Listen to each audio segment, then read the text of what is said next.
Hello po, for today's video po pala magbibigay ulit ako ng update tungkol dito sa braces ko. Bali 2 months na siyang hindi nakapagpa-adjust yung nakaraan na vlog ko. Sinabi ko, December saka January hindi ako napagpa-adjust. Ngayon, February nakapagpa-adjust na ako ng ngipin. February 5, bali 3 days pa lang nakakaraan.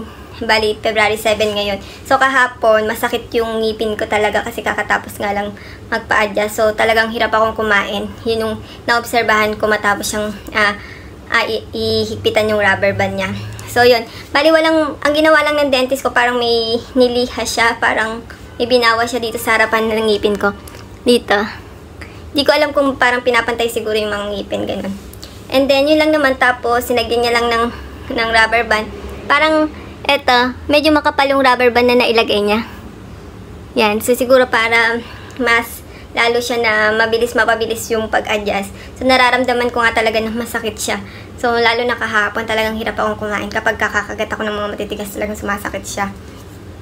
And then, dito, kung mapapansin nyo dito, yan.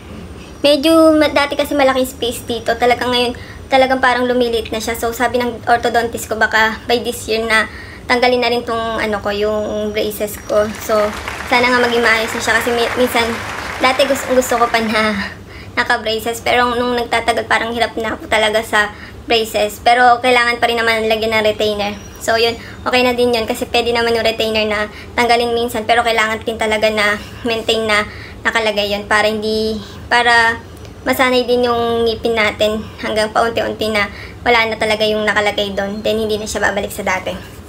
Yun lang din naman, and then parang 2 years din yata yung ikakapit or hindi ko alam kung tungkol dun po sa retainer kung hanggang kailan siya isusuot na ganun. Tapos, yun.